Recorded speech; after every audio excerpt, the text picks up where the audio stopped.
the next speech is going on to be as interesting as well. Badrul H. Khan. He is currently founder and the president of McEwan. Thank you so much. Annyeonghaseyo, and I love kimchi. I was here in 2000. I was giving a keynote for Cyber MBA, and I'm so glad to be back. Today, what I'm going to do, I'm going to bring you from the future to the real world with futurist Mr. Glenn's the futuristic view, which is I'm very much in support of. I'm going to bring you to a framework which is basically a very common sense making framework, and I call it global education framework. And we have to prepare our workforce for the future. We just can't do the business the way we're doing or we have been doing. You know, the Web 2.0 technologies, blogs, virtual reality, wikis, Wikipedia, all these new innovative technologies coming to us, they should be considered as a blessing, but you need to know how to use them. But then comes to Web 3.0 technologies, semantic webs. So as you go along into the technological innovations, you'll see new and newer technologies will come to you, and it's you whether you can use it or not.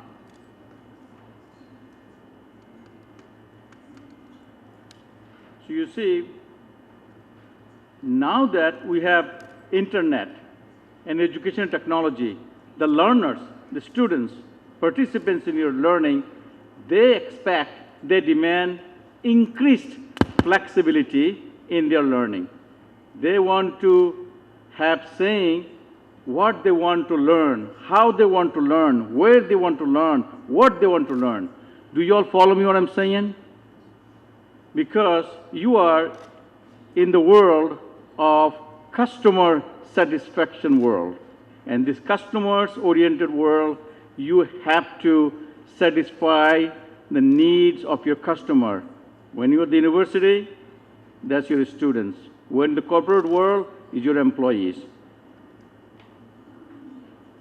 In my 2007 book, which I can, this in 2007 book, as you can see the model here, I have created a flexible learning model that should help us to meaningfully design learning opportunities, learning experiences for our participants, for our customers, for our learners.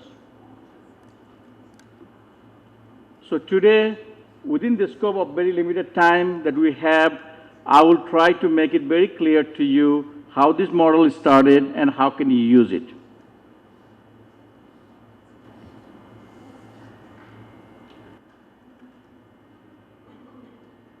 Now, the model started, I was blessed with my first book, Web-Based Instruction in 1997, which has been a bestseller, and people all over the world asking me the question, what does it make in web-based instruction? And I could not answer them. Since then, I've been thinking about what does it take to develop flexible web-based instruction. So I started thinking about sending one of my students to Amazon forest. And he or she will have only a laptop. Now, how can I design a meaningful learning environment for that student who is in Amazon forest, away from the libraries? That made me think about many, many issues. One of the issues, well, there are many issues, so I put all these issues together to create this octagonal framework. Pedagogy. Pedagogy means learning and teaching issues. Instructional design. Content design. So pedagogy, when you're teaching, you have to have pedagogical philosophy. How you feel, what's your philosophy in teaching, that becomes an important part of a design of instruction.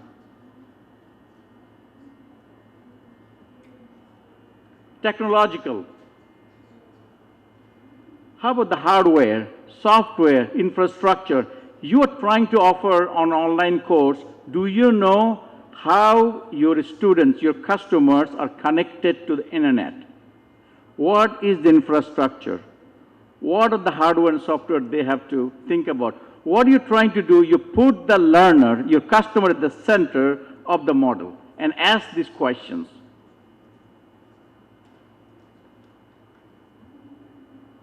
Interface design is a physical layout and the navigation of your online environment. I'm originally from Bangladesh, where thumbs up means I challenge you. But in the United States and the other Western world, it says, way to go, you did a good job. So for example, I have developed an online environment and I'm asking questions. If my student is in Bangladesh, he got the answer right, then the computer gives a thumbs up. That will make him upset because it means I challenge you. But if he was in the US and it was a thumbs up, way to go, you did good. You see? So interface design, kind of sign and symbol that you use as you're going global, you need to pay attention to this. For example, red color used as a danger color in Western culture. But the red is a very vibrating, animated, revolutionary color for China. So what you need to think about in your interface design, design of the screen, design of the learning environment, have to be very, very sensitive about, by the way, can you all follow me what I'm saying? I'm speaking too fast for you? Okay. So you need to be very sensitive about design of the interface, how you interface between human and the computer system, all the futuristic models of technology that Mr. Glenn mentioned. Next category, evaluation.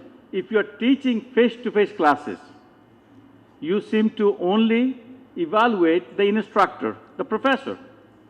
But in online learning, in e-learning, in flexible learning, somebody becomes a subject matter expert. Someone else, instructional design, design the course. You can hire someone to teach the course.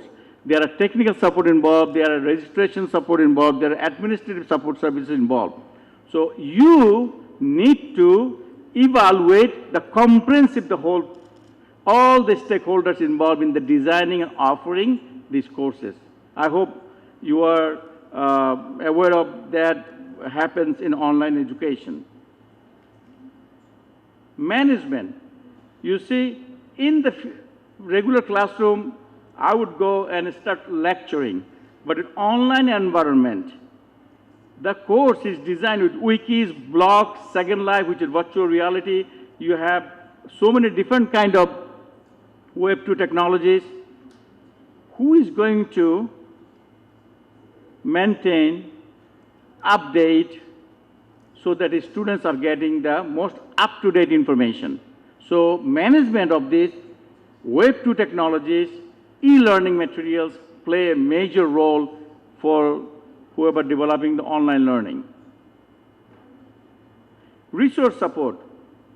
If you're offering a course online, if I offer a course online from the US, and anybody's taking from any parts of the world, from South Africa to Zimbabwe to Thailand to Canada, they will expect that we provide 24/7, 24 hours, 7 days a week, online technical support services for the students. Understand, these participants, they are taking your courses and they've almost forgotten that they are not taking a face-to-face classes with you. So they are dispersed, distributed all over the world. So they will demand just-in-time support. So you better be careful when you're designing online education. Ethical issues is a very major issue. Ethical consideration in learning. There are so many issues, ethical issues involved, plagiarism, learner diversity, geographical diversity, and I'll go into that more detail. So ethical issues is so important in online learning because the students are not with you. They are dispersed all over the world. They are global. They are cross-cultural. So what you need to do, you need to pay attention to who are your customers. Institutional. If you offer an online course, people on the other end who is taking the course will say, well, the course that I'm taking with this online program, is it as good as if I have taken the course face-to-face? So you have to develop your online learning experiences better than even your face-to-face classes. So there will be a quiz after my presentation. Can you all remember this is 8 dimension? It's a start from, by the way, my book, this one is in Korean languages, came in 2000. So it has, if you need the reference, I can provide you that. But remember that when you're designing futuristic, flexible e-learning, you put the learner at the center and keep asking the questions along these 8 dimensions so that, and you ask those questions for your instructor, whether the instructor will be happy, or you ask this question for technical support. So more issues that you can think about and you can address them, better off you are. So this presentation will be available, it's in here, also in my website, so you can get to this.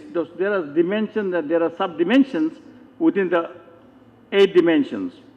So within the scope of today's conversation, I'm going to give you some specific example for few dimensions. Pedagogical questions, content.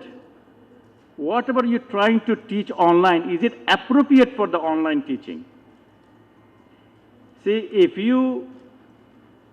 a medical professor, a surgeon, teaching how to do surgery, I think he or she can perform a surgery and we can use the video devices to show the rest of the world how he's performing the surgery for the demonstration purposes only. But if you are a medical student, you want to have an hands-on experience. You have to test the blood, talk to the patients, then you do surgery. So can you use online for that? No. So for the demonstration purposes only, you can show how a procedurally surgery can perform. So one thing you have to think about, e-learning cannot be completely done on all different kinds of subjects.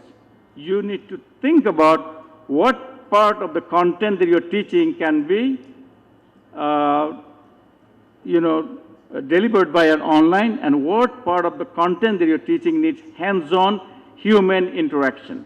So it becomes blended e-learning. This is important for you to remember. For example, there are 2 types of content. Some contents are stable, never changes. Some contents are dynamic. I have a dream speech by Martin Luther King is a stable content. It's never going to change. So would you put that online?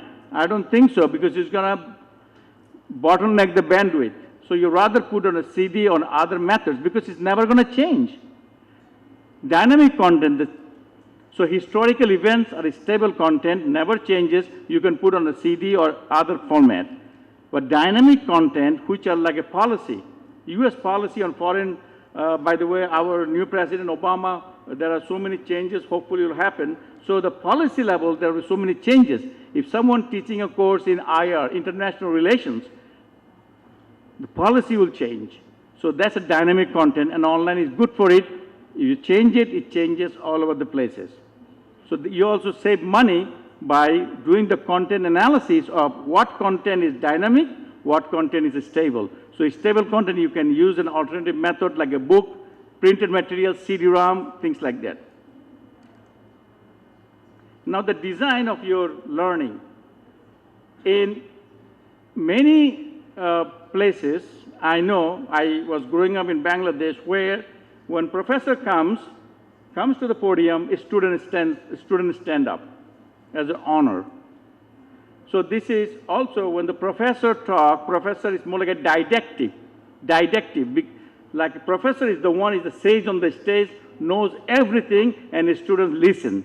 That is one model. It's called didactic. Another model is the facilitative. Professor comes, develops nice resources, and stay on the side and facilitated learning. So if you are designing online education, your pedagogical philosophy will be important. So many cases, yeah, sometimes you could be didactic. You know it, students should learn. But sometimes you can be facilitative. You say, I'm going to stay on the side, the student will do the collaborative learning, cooperative learning.